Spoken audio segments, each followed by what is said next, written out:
Olá, alunas, professora Simone, vamos dar continuidade então ao módulo 1, estudo e investigação de anormalidades no metabolismo de carboidratos, parte 3, investigação laboratorial. Bom, o que nós vamos falar aqui? Nós vamos falar então dos principais testes laboratoriais utilizados no diagnóstico das alterações do metabolismo de carboidrato.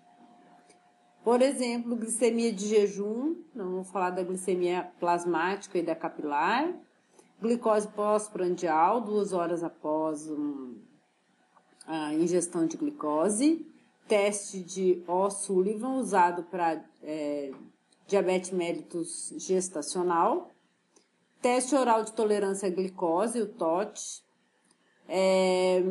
glicosúria e cetonúria, hemoglobina glicada e frutosamina, tá? A gente vai falar um pouquinho sobre o princípio de cada um dos testes, valores de referência e como é feito o diagnóstico, então, né, a partir dos valores dos testes. Então, a glicose plasmática, a determinação da glicemia de jejum representa a forma mais prática de avaliar o status glicêmico, né? Então, ela é realizada com o paciente em jejum de 8 ou 12 horas, o jejum de 12 horas para pessoas saudáveis e de 8 para pacientes diabéticos, tá? A amostra é plasma, coletado, então, o sangue total é coletado com fluoreto de sódio ou iodeto de potássio, centrifugado e obtido, então, o plasma, tá? Ele deve ser separado, o plasma das hemácias, dentro de 30 minutos após a coleta, porque mesmo utilizando o iodeto, existe uma degradação das proteínas, né? Apesar de que a gente viu que o fluoreto, por exemplo, diferente do iodeto, o fluoreto de sódio ele inibe a enolase, que é uma enzima da via glicolítica. E o iodeto, se eu não me engano, ele inibe a gliceraldeído 3-fosfato desidrogenase.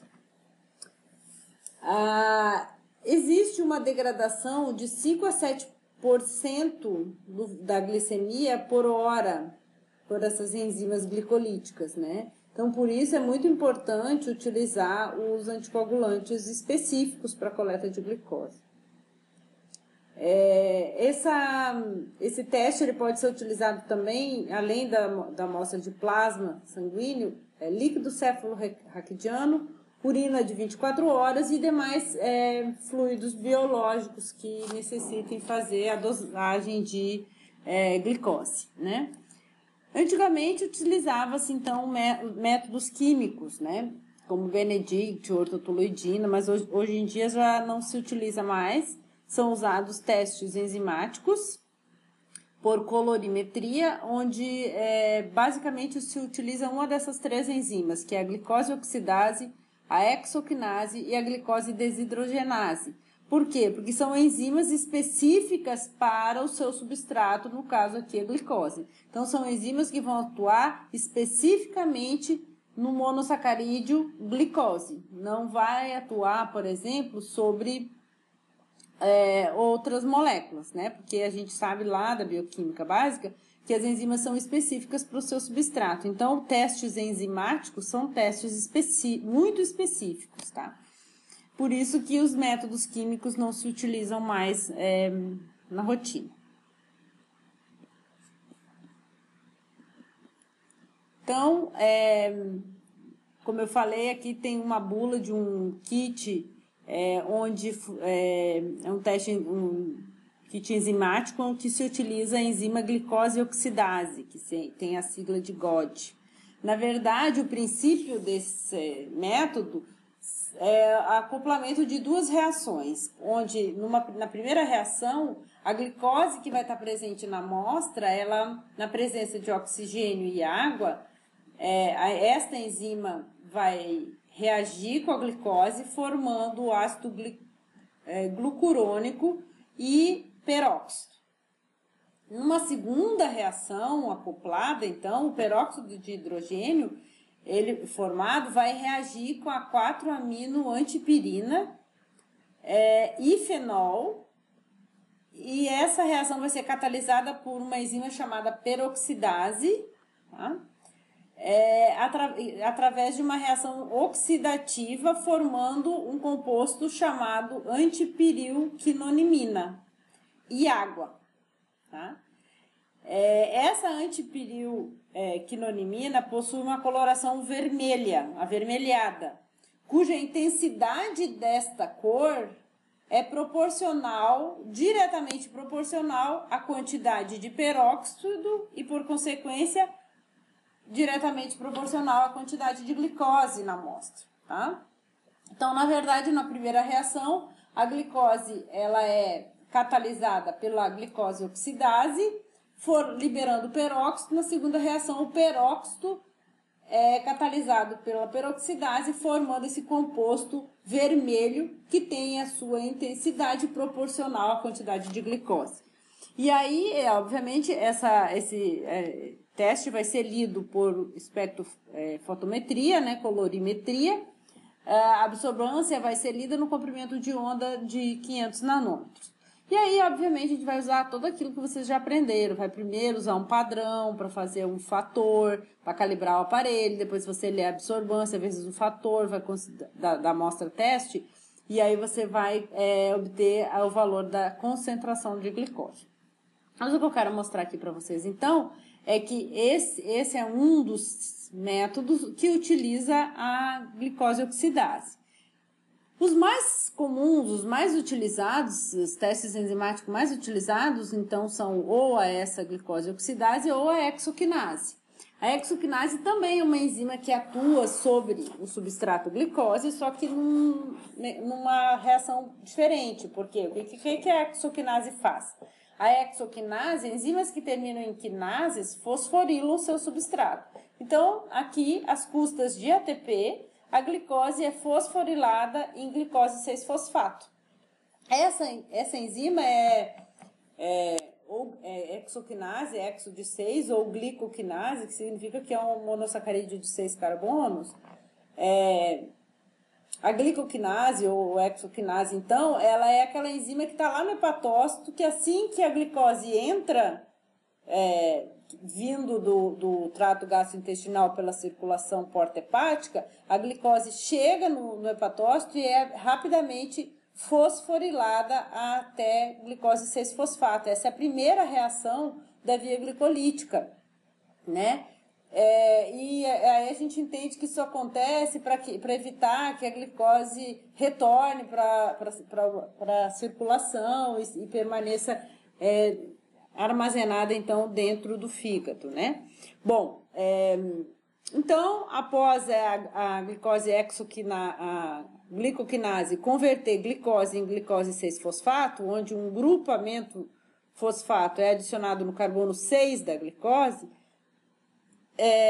essa glicose 6-fosfato, na presença de NAD+, é catalisada pela glicose 6-fosfato desidrogenase, que vai retirar os hidrogênios, ou seja, oxidar a glicose 6-fosfato e transferir esses hidrogênios da glicose 6-fosfato para o NAD+, formando o gluconato 6-fosfato e NADH mais H+. Então, o NAD mais oxidado aqui, ele é reduzido nessa reação, nessa segunda reação, que é também acoplada à reação da hexoquinase. Então, na verdade, aqui o que vai ser monitorado colorimetricamente é a formação de NAD+, onde o o NADH mais H+, é o NAD reduzido. O NADH mais H+, formado é diretamente proporcional à quantidade de glicose presente na amostra, né? Então, essa glicose ela vai ser determinada pela oxidação do NAD+, aqui em NADH, a oxidação do NADH mais H+, em NAD+, que vai, à medida que ele vai sendo oxidado, ou seja, perdendo os seus hidrogênios, a cor vai desaparecendo, a absorbância dele em 340. Então, você monitora, na verdade, o desaparecimento da cor à medida que o NAD+, vai sendo oxidado, o NADH vai sendo oxidado a NAD+. Tá? Então, esse é outro método muito utilizado, inclusive a maioria dos aparelhinhos aquelas fitas, pelo menos, de urina para fazer glicosúria, a enzima que tem lá, o método é de hexoquinase, tá? Alguns aparelhinhos glicosímetros aqui, eles utilizam ou a glicose oxidase ou a hexoquinase. Então, atualmente, a maioria dos sistemas portáteis de monitoração de glicose, ou seja, os glicosímetros, são aparelhos capazes de determinar a concentração da glicose no sangue total. Mais especificamente, você não precisa fazer a separação e obter o plasma para daí fazer a dosagem. Nesses aparelhos já é padronizado e validado o uso de sangue total, ou seja, sangue capilar, né, obtido então da punção digital. Esses aparelhinhos, eles são muito utilizados para automonitoramento da glicose sanguínea, né? No caso de pacientes diabéticos que fazem terapia com insulina, principalmente diabetes tipo 1, que faz terapia com insulina para evitar crises de hipoglicemia, né? Então, você dosa e faz o cálculo de dose de insulina, quantas unidades UI de insulina ele vai administrar naquele momento. Eles também são chamados de pocket, ou seja, point of care testing, do inglês, né? São os pocket. Pocket podem ser utilizados para N dosagens, né? Aqui eu estou mostrando para vocês para glicose, mas existe também para as enzimas cardíacas, existe para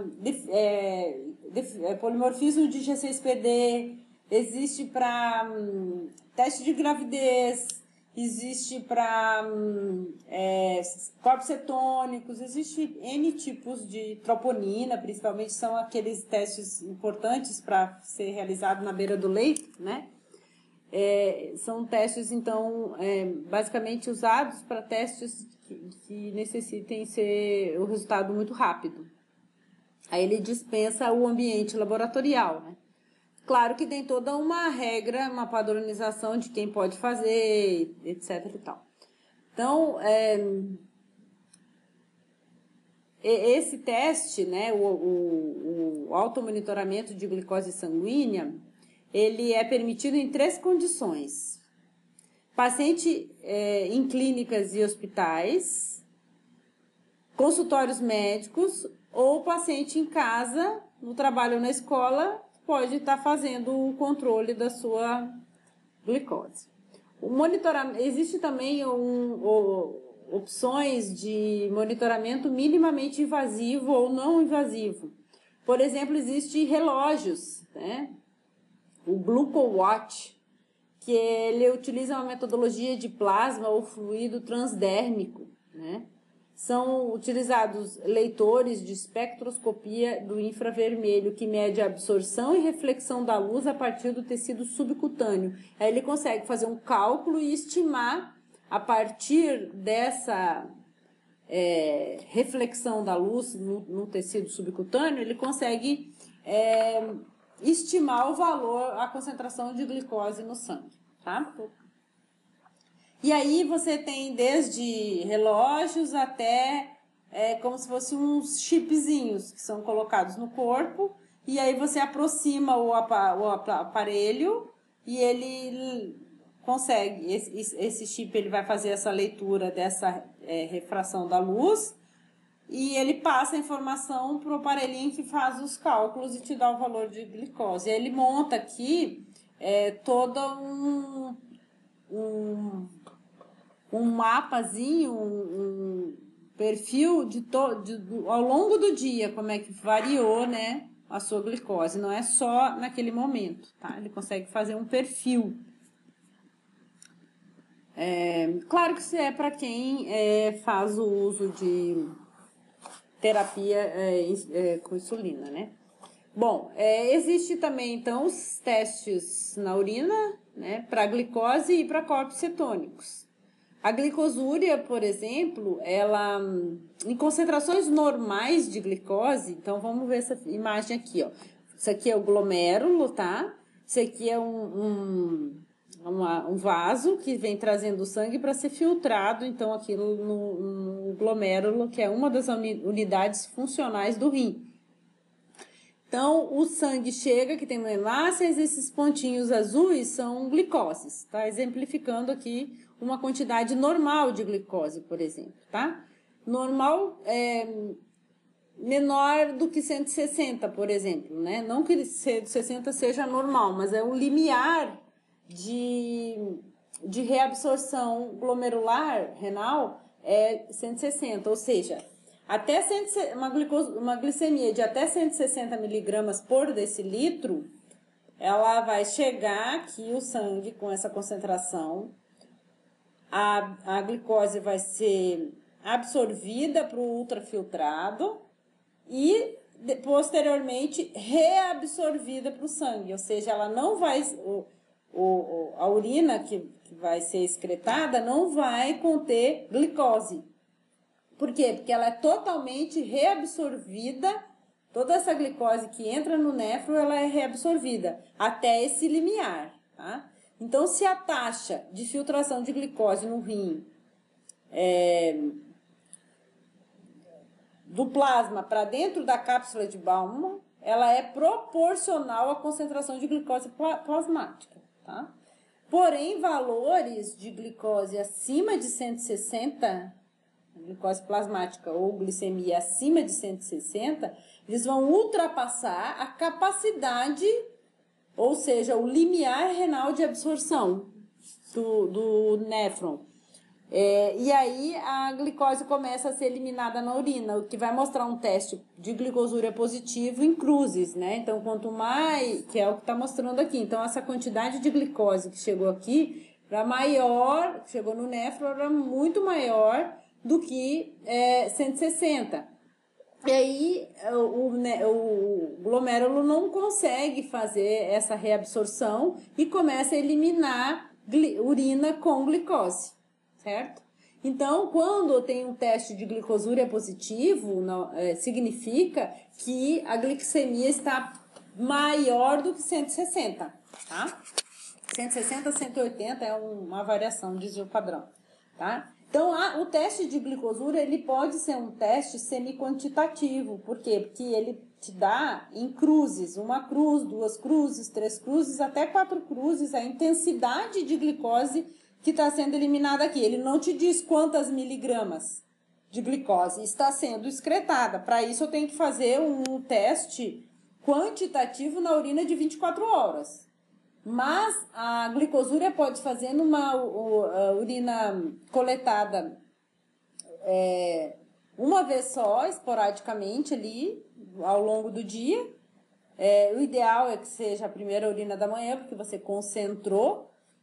E aí você faz com a fita, né? E como eu falei para vocês, na fita de urinálise tem vários parâmetros sendo monitorados e um deles é a glicose. Nessa papelzinho aqui, que faz o teste semi-quantitativo de glicose, a enzima que tem ali para fazer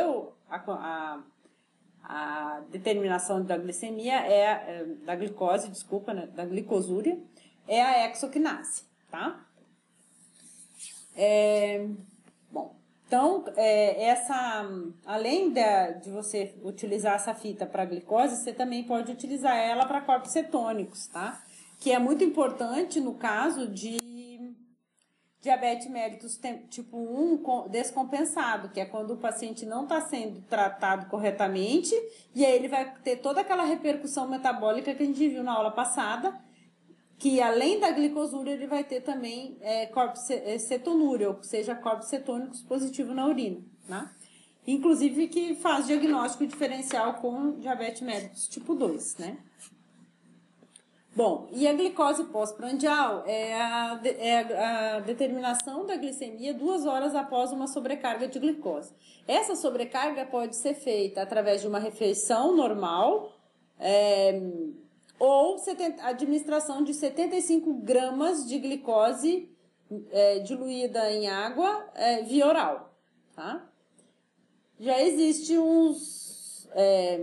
umas garrafinhas que já vêm com a quantidade, com essa glicose já dissolvida, e porque se você for no momento diluir, ela demora um pouquinho porque é muita, né, quantidade de glicose aqui, é 75%, ou se você for colocar 200 ml de água, vai ser 30 e poucos por cento de glicose, então você demora um pouco para solubilizar, tem umas pedras de açúcar que demoram um pouco para você solubilizar. Então, para agilizar no laboratório, você já tem umas garrafinhas que que o material já está diluído e pronto.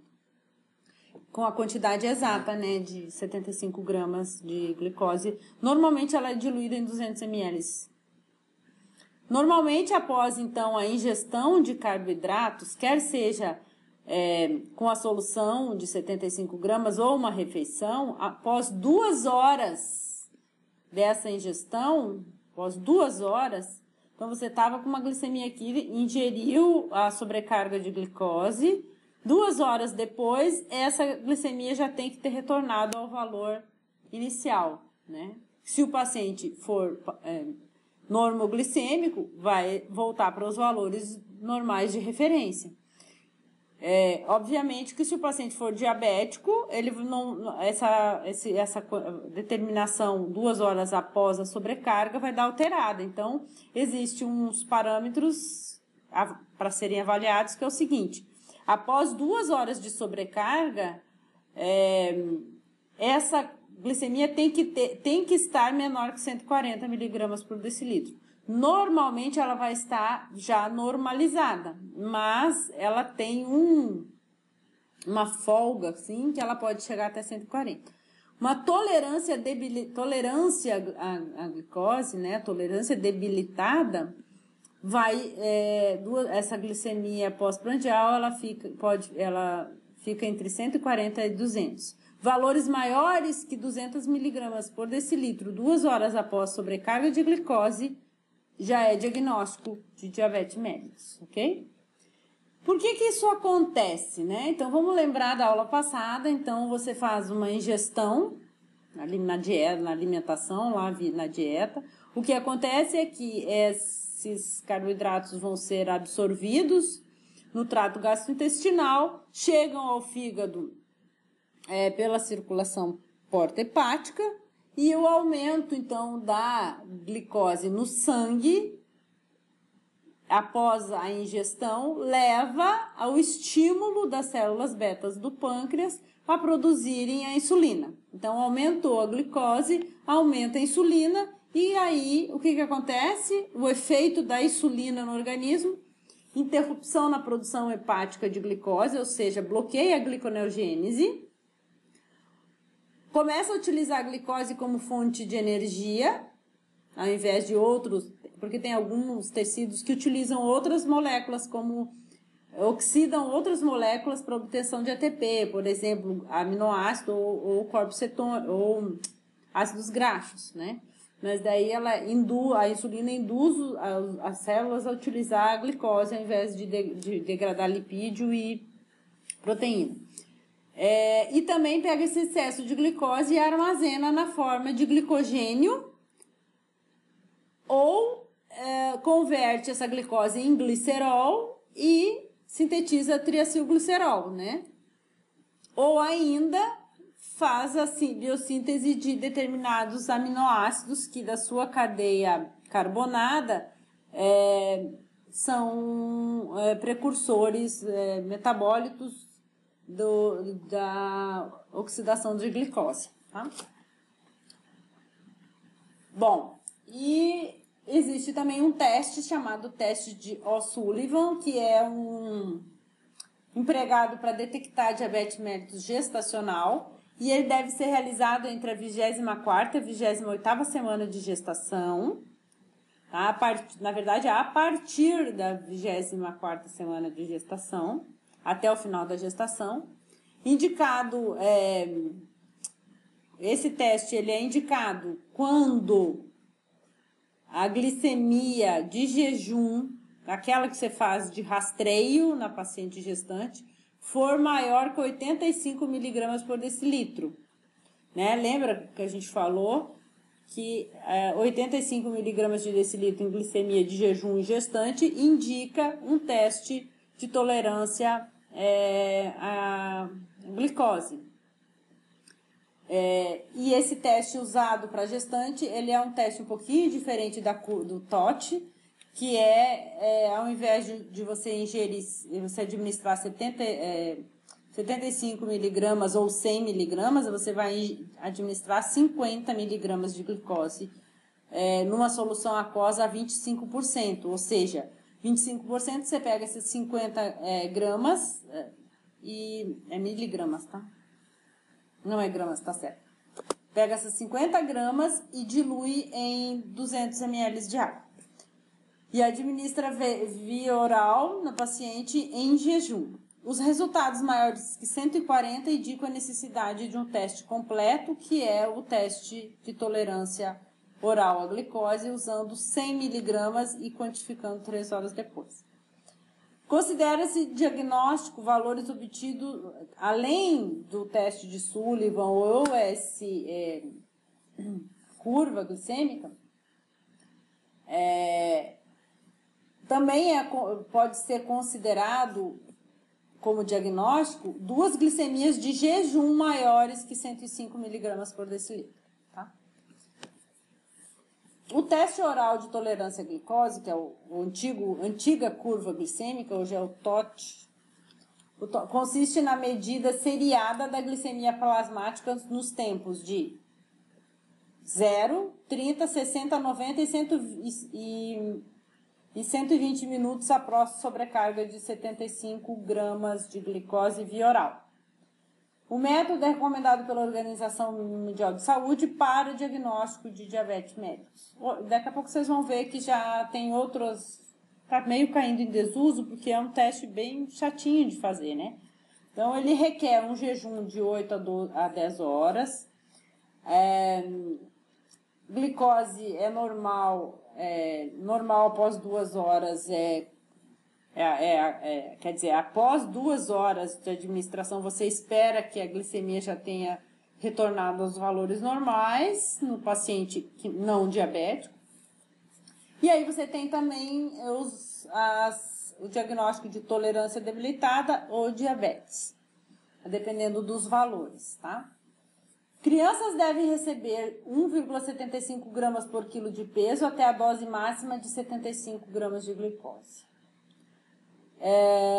Para gestantes, você, ao invés de empregar esse teste com 75 gramas, você usa o Sullivan, que é 50 gramas com dosagem após 1 hora. O TOT modificado, ele administra, em vez de 75, 100 miligramas de glicose, e as amostras de sangue são colhidas nos tempos 0, 60, 120 e 180 minutos. A lógica é a mesma, espera-se que após 2 horas os valores já tenham retornado ao normal, tá? Então, diagnóstico de diabetes 2 horas após a administração da sobrecarga, valores igual ou maior a 200 miligramas fazem diagnóstico de diabetes. Em resumo, então, o que se utiliza em adultos, glicemia de jejum maior que 126 miligramas por decilitro, confirmada num segundo teste, ou seja, repete 2 vezes em dias diferentes, se deu maior que 126, a glicemia de jejum já faz diagnóstico de diabetes. Ou uma glicemia casual, em qualquer hora do dia, maior que 200 miligramas por decilitro. Ou o teste de tolerância à glicose com o valor de 2 horas após a sobrecarga, maior ou igual a 200 miligramas por decilitro, tá? E vocês vão ver que agora também a hemoglobina glicada, ela também está sendo utilizada para diagnóstico. Vou falar mais para frente, tá? Que antes era utilizada apenas para rastreio. Mas as novas recomendações da Associação Americana de Diabetes já sugerem o uso já indicam o uso de hemoglobina glicada para diagnóstico também. Em gestantes, a gente viu glicemia de jejum maior que 126 ou teste oral de tolerância à glicose com 3 horas maior que 140. Esses resultados, eles obviamente vão ser acompanhados de sinais e sintomas, né? Como sede, poliúria, emagrecimento, fraqueza, distúrbios visuais ou outro. Claro que isso se for o diabetes mellitus tipo 1, né? Bom, e a hemoglobina glicada, como eu falei para vocês, não é glicosilada, tá? Hoje em dia já não se chama mais assim, já popularizou que é glicada mesmo, mas antigamente se chamava glicosilada, só que glicosilação é uma reação enzimática. E aqui não é uma reação enzimática, a glicose ela é ligada à hemoglobina, na verdade a glicose aqui, ó, ela se liga ao grupamento amino das valinas, dos aminoácidos valinas das cadeias betas da hemoglobina. Lembra que a hemoglobina é alfa 2, beta 2. Aqui a beta está marcada com azul claro. Então, são 4 cadeias globínicas, 2 alfas e 2 betas. Dentro de cada uma delas tem um anel tetrapirrólico ligado a um átomo de ferro, que é a bolinha preta aqui. Ferro 2+. Cada uma dessas aqui, dessas cadeias globínicas, com o grupamento M, liga um O2. Então, uma molécula de hemoglobina liga 4 átomos de O2. 4 moléculas de O2, tá? E aí, claro, lembra lá da história do estresse oxidativo, que pode converter o ferro 2+ a ferro 3+, formando a meta-hemoglobina, que é quando os grupamentos M's aqui possuem ferro 3+, com 3 cargas positivas ao invés de 2, então o O2 não consegue se ligar, tá? Só para relembrar aqui. Bom, o que acontece então na glicação? É uma reação que não é catalisada por uma enzima, ocorre espontaneamente, onde a glicose se liga ao grupamento amino aqui, ó, das valinas das cadeias betas, tá? Aqui a beta está em laranja, aqui tem azulzinho, tá? Formando, então, um complexo que a gente chama de hemoglobina glicada. A fração A1, porque nós temos, o indivíduo adulto tem hemoglobina A1, A2 e traços de fetal. A hemoglobina A1, ela é fracionada em diferentes componentes, né? O componente A1 da hemoglobina A, ele vai ser glicado, tá? Por uma molécula de glicose.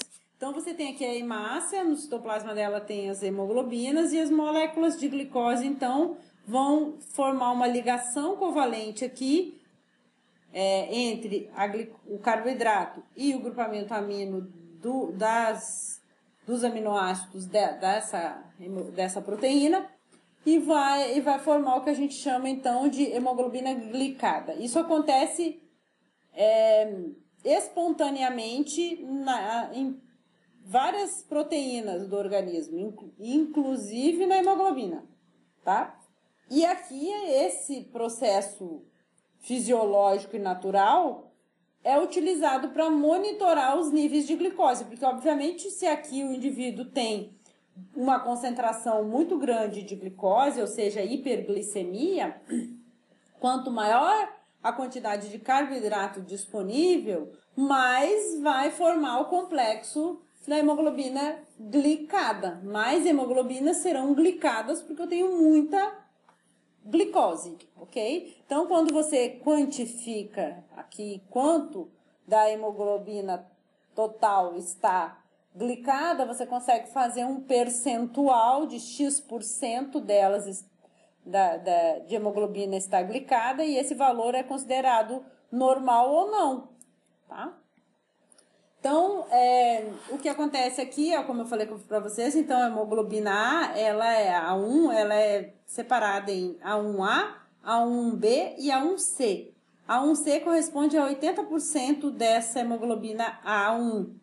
E é essa A1C que é glicada, por isso que ela é chamada de hemoglobina, né, A1C, tá? Parâmetro, então, o kit, normalmente esse kit, ele utiliza uma coluna semelhante a HPLC, tá? Vem no kit para dosagem de hemoglobina glicada, vem uma colunazinha onde você coloca o sangue total aqui e ele vai fazer, então, uma separação dessas frações aqui e separar só essa aqui que a gente quer para ver se ela está glicada ou não, tá?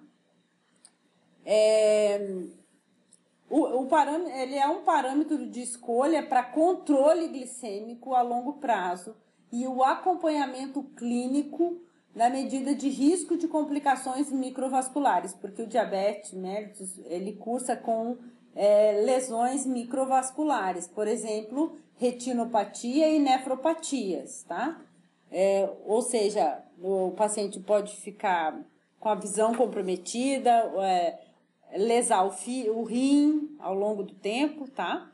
Devido a essas complicações vasculares.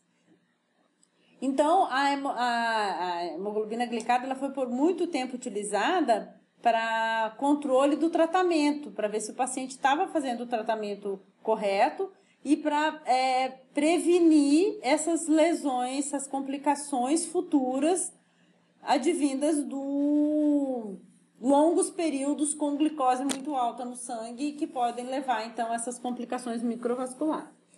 Mais recentemente, ela foi, então, aprovada pela OMS e pela Associação Americana de Diabetes como um teste para diagnóstico e rastreio. Ele pode, então, ser uma alternativa à glicemia, tá? Isso foi aprovado, então, por essas entidades. Então, hoje em dia, a gente pode pedir, o médico pode pedir hemoglobina glicada para fazer diagnóstico, não só para controle. Antigamente era só controle, tá? Então, reflete o controle metabólico de 2 a 3 meses antes, porque vocês lembram que a hemoglobina, a hemácia, na verdade, tem vida útil de 120 dias. Então, 120 dias vai dar 4 meses, né? Vezes 4, 12. Então, 4 meses. Então, estipula-se ali um valor intermediário de até 3 meses para que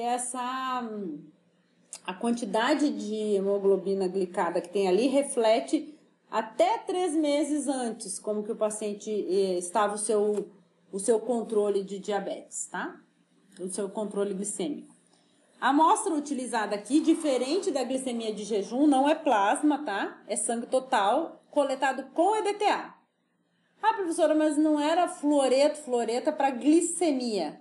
Aqui é EDTA porque, na verdade, você vai dosar a hemoglobina. Então, o anticoagulante da hematologia é o EDTA.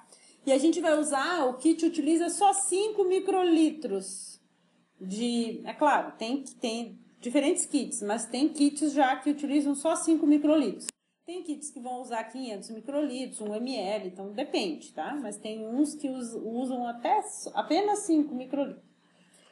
Os valores, agora com o uso da hemoglobina glicada para diagnóstico, os valores mudaram, tá? Então não é mais o que era antes, acho que era até 8, agora mudou. Então o valor normal, o valor de referência para pacientes não diabéticos, ele é até 5,6 só, tá? Antes era 7 ou 8, uma coisa assim. Até 5,6 tá ok. De 5,7 a 6,4, o paciente já tem risco de diabetes. Acima de 6,5% de hemoglobina glicada já é diagnóstico de diabetes mellitus, tá? Então, isso é uma novidade, tá? Esses valores alteraram em função desse teste agora ser utilizado para diagnóstico e não para controle. E quando que se faz esse teste? Quando que eu devo fazer esse teste? Nos casos, de quanto em quanto tempo eu tenho que fazer esses testes, né? Nos casos de diabetes estáveis, com glicemia controlada, o ideal é que esse exame seja realizado a cada 6 meses.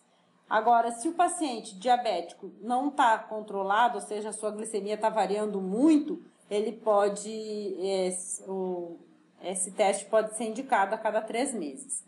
Gestantes fazem a cada 4 meses e se você nunca realizou o exame e apresenta alguns fatores de riscos para o diabético, você pode fazer para diagnóstico, tá? Bom, aqui existe uma tabelinha, essa tabelinha está um pouquinho defasada, eu não consegui achar uma na internet que mostre até 5,6 aqui como um controle normal, né? Mas ele coloca até 6, então até 6% de hemoglobina glicada significa que o paciente está fazendo um controle ok. Isso reflete uma glicemia de 115. Um bom controle tem valor de 5 a 7% e mau controle acima de 9% de hemoglobina glicada já indica que o paciente não está fazendo o controle correto ou não está administrando a insulina corretamente ou está comendo doce demais, né? Então, glicose alta, mas com hemoglobina glicada normal, indica um bom controle nos últimos 2 meses, tá? Porque ele é uma glicemia esporádica alta aqui, mas nos últimos 2 meses, se a hemoglobina glicada estiver dentro até 5,6 aqui, significa que ele está fazendo um controle legal, só de ontem para hoje, na véspera da coleta do exame aqui, houve um deslize. Agora, se eu tenho glicose, no momento do exame, a glicemia está normal, mas a hemoglobina glicada está alta, significa que o paciente fez um jejum só para coletar o sangue. Então, meio que a lógica é essa aqui, no emprego da hemoglobina glicada para o controle do tratamento, tá? Lembrando que ela também pode ser usada para diagnóstico. E outro teste é a frutosamina, ou albumina glicada, porque assim como a hemoglobina pode ser glicada, outras proteínas plasmáticas que estão no sangue também circulando próximo da glicose também pode ser glicadas. Se você for ver qual é a proteína plasmática em maior concentração no plasma sanguíneo, é a albumina. Então a albumina também pode ser glicada, assim como a hemoglobina. E quando a albumina é glicada, essa glicação é chamada de frutosamina. Então, não vem de frutose não, tá? É só um nome aqui. Então, frutosamina é formada pela união da glicose a agrupamentos aminos de proteínas séricas, especificamente a albumina. Também pode ser proteínas de membrana, mas aqui esse teste quantifica especificamente a albumina, né? Então, você tem aqui uma molécula de albumina mostrando o agrupamento amino aqui. E a mesma coisa, a glicose vai formar espontaneamente, sem a necessidade de uma enzima, uma reação, uma ligação covalente aqui, formando esse produto de Amadori, que é a albumina glicada. O uso desse teste, frutosamina, ele tem a mesma lógica da hemoglobina glicada. Entretanto, lá na hemoglobina glicada, ele refletia 3 meses, né, o controle glicêmico, como a glicemia se comportou nos últimos 3 meses. Esse aqui reflete nas últimas 2 ou 3 semanas, então menos de um mês, tá? Então, por que é útil? Em que situações seria útil utilizar a frutosamina ao invés da hemoglobina glicada? No caso que, por exemplo, o médico trocou o tratamento, né? O hipoglicemia antioral que estava usando não estava funcionando muito bem, o controle não estava legal, a hemoglobina glicada estava se mostrando muito alta e o médico falou, esse fármaco não está funcionando, eu vou trocar. Então, para não esperar 3 meses para avaliar se funcionou, ele pode fazer o controle, o monitoramento, utilizando um intervalo menor, para avaliar a eficácia, então, desse novo fármaco, tá?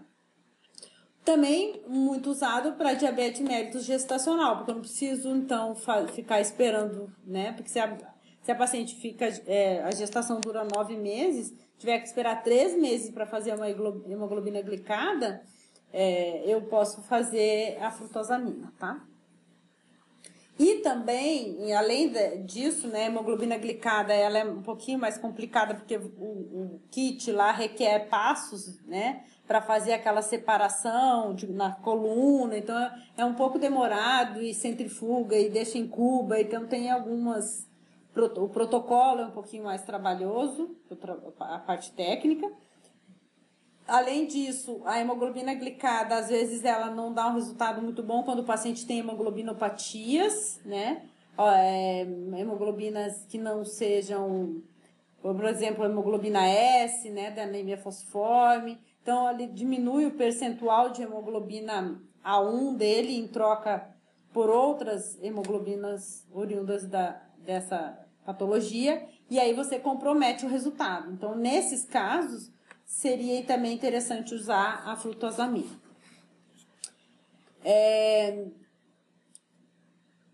Como é que se faz a quantificação da frutosamina? Então, né, existe um kit, né, e em pH alcalino, a albumina glicada é convertida à forma enólica, a qual reduz, então, o azul de nitrotetrazólico, NBT, a sal de formazan, que é púrpura. Tá? Esse aqui é um protocolo bastante comum em colorimetria, onde você quantifica, então, a intensidade dessa cor, desse sal de formazan roxo, que é proporcional à quantidade da albumina glicada ou da frutosamina, tá? Os valores variam, então, são bem menores, só variam de 205 a 285 micromol por litro. Valores diminuídos na desnutrição, porque na desnutrição a albumina está baixa, né? Então, aí você pode ter valores bem menores e não está relacionada com a alteração do metabolismo de carboidrato, mas sim desnutrição.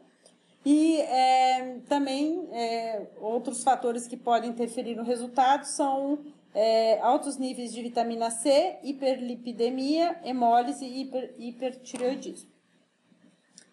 Existe um novo marcador que é uma alternativa ainda à frutosamina e à hemoglobina glicada, que é bem mais precoce ainda, tá?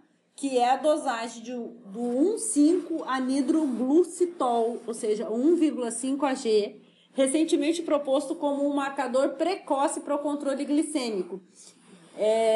O 1,5-Ag, ele também é conhecido como 1-deoxiglicose, é um monossacarídeo de origem natural, análogo à glicose, não é metabolizado e é proveniente da dieta, o qual então é totalmente reabsorvido pelos rins. Então ele não tem limiar de reabsorção, então ele é sempre totalmente reabsorvido. Mas existe uma condição aqui, que à medida que ocorre um aumento da glicose plasmática e consequente elevação da reabsorção tubular de glicose, o 1,5 Ag passa a ser menos absorvido, porque a glicose está sendo absorvida, e aí o percentual de reabsorção dele diminui, o que leva a uma redução na sua concentração no sangue, pela dificuldade de reabsorção pela grande quantidade de glicose. Logo, níveis séricos baixos desse marcador estão associados com níveis elevados de glicemia, tá? E na prática, os valores de 1,5 Ag refletem elevações transitórias da glicose de poucos dias. Então, 24 a 72 horas. Então, é um marcador bem precoce, né? A hemoglobina glicada 2 a 3 meses, a frutosamina 2 a 3 semanas e esse aqui 2 ou 3 dias, 1 a 3 dias, tá? Então, é um marcador bem mais precoce. Então, aqui está mostrando, né? Glicemia de jejum, ela reflete o exato momento da coleta do sangue. O 1,5 Ag de 24 até 72 horas. A frutosamina vai, então, de 2 a 3 semanas e a hemoglobina glicada até 10, 12 semanas, tá? Então, é mais uma opção, é um novo marcador que tem aí no mercado, não sei se vocês já ouviram falar, mas ele pode ser utilizado em determinadas situações em que você quer saber como é que foram os últimos 3 dias do paciente. E para terminar, existe também uma dosagem na urina de albuminúria, de albumina, de proteína. Ah, meu Deus, professora, o que a proteína tem a ver com o metabolismo de carboidratos? Ela é utilizada muito, antigamente era chamada de microalbuminúria, hoje não se usa mais, tá? A microalbuminúria hoje é chamada de albuminúria, que varia entre 30 a 300 miligramas nas 24 horas. Se o valor for maior que 300 miligramas na urina de 24 horas, daí já é a albuminúria muito alta. Antes ela era albuminúria. E os valores entre 30 e 300 era microalbuminúria. Mas, na verdade, hoje essa terminologia foi extinta e agora é albuminúria, ou albuminúria muito alta ou muito alta. Então, mas por que eu faço triagem de albumina na urina? Porque a gente sabe que não tem proteína na urina, tá? O paciente normal, ele não elimina proteína na urina. Por quê? Porque o tamanho da proteína é muito grande, não passa no espaço entre as células glomerulares lá da cápsula de Bowman, não passa pelo espaço ali. Porque a proteína é uma molécula muito grande. O que acontece é que depois de longos períodos com paciente com controle não muito bem feito, paciente diabético, depois de longos anos, mais de 5 anos, o diabetes mellitus tipo 1 principalmente, esse paciente vai tendo lesões microvasculares que podem comprometer, então, a córnea, a retina, e o rim, tá? E quando ele compromete o rim, causa uma doença específica que chama nefropatia diabética, tá? Então, para triagem de nefropatia diabética, a Associação Americana de Diabetes recomenda medir a albuminúria em pacientes com diabetes mellitus tipo 1 já há 5 anos, ou seja, o paciente já faz 5 anos que ele tem diagnóstico de diabetes mellitus tipo 1 e ele vem fazendo o controle. Então, depois de 5 anos do diagnóstico, já começa a fazer albuminúria de rotina para triar complicações mais prolongadas do diabetes, como, por exemplo, a nefropatia, tá? Já o diabetes mellitus tipo 2, já no momento do diagnóstico já se faz essa triagem, porque vocês lembram que o diabetes mellitus tipo 2, a instalação da doença é crônica, ela vem ao longo, então quando surge, os sintomas já vêm surgindo, assim. Então, esse paciente, quando faz o diagnóstico de diabetes mellitus tipo 2, ele já vinha com aquela repercussão metabólica há muito tempo. Então, o risco dele já estar desenvolvendo uma nefropatia é muito maior do que do tipo 1, que o início dos sintomas é abrupto, tá? E o paciente também aqui, tipo 1, normalmente ele é adolescente, né? Enquanto o tipo 2 já é o paciente de mais idade. Então, para diabetes mellitus tipo 1, após 5 anos do diagnóstico, e diabetes mellitus tipo 2, a partir do diagnóstico já se faz, então, como rotina, albuminúria para triar possível nefropatia diabética.